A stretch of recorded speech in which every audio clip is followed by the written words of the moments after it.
pratiques de guérison et d'exorcisme contre les djinns sont profondément ancrées dans les traditions culturelles et religieuses des sociétés où la croyance en ces esprits est courante, notamment dans les pays du Maghreb, du Moyen-Orient et d'Asie du Sud. Ces pratiques visent à libérer une personne ou un lieu de l'influence ou de la possession par un djinn malveillant.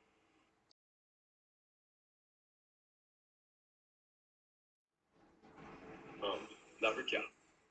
Exorcisme islamique. Ruqya est la méthode islamique d'exorcisme qui implique la récitation de versets coraniques, des prières spécifiques, du'as et des invocations pour se protéger ou se libérer des djinns. La ruqya est réalisée par un imam ou un guérisseur spirituel, marabout expérimenté. Utilisation d'huiles et de herbes. Certaines huiles et herbes sont traditionnellement utilisées pour protéger contre les djinns ou pour les chasser. Huile de nigel, cumin noir, elle est appliquée sur le corps, particulièrement sur les tempes, le front et la poitrine, souvent en combinaison avec la récitation des versets coraniques.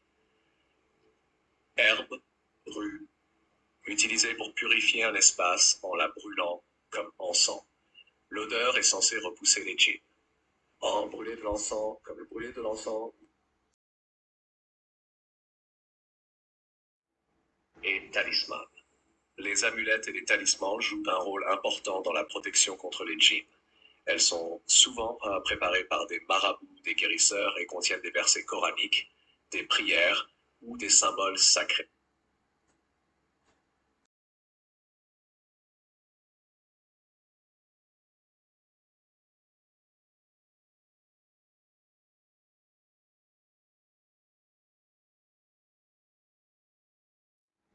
Dans les cultures maghrébines, les djinns sont souvent perçus comme responsables de maladies inexplicables ou mystérieuses, en particulier lorsque ces maladies échappent aux diagnostics médicaux traditionnels.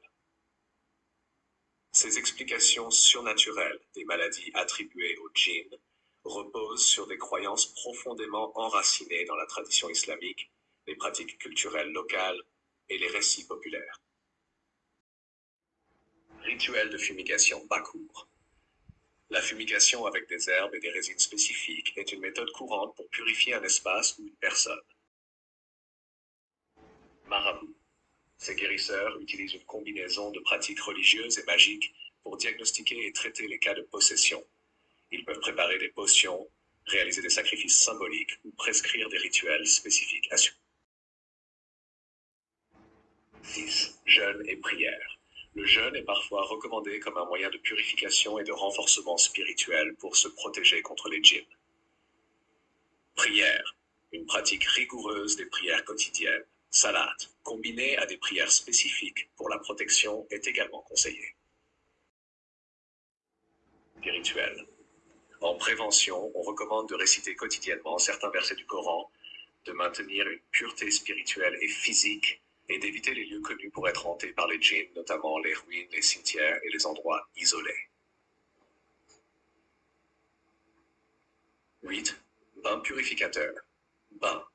Un bain avec de l'eau coranisée ou de l'eau mélangée à des herbes protectrices est utilisé pour éliminer les énergies négatives et les influences des djinns.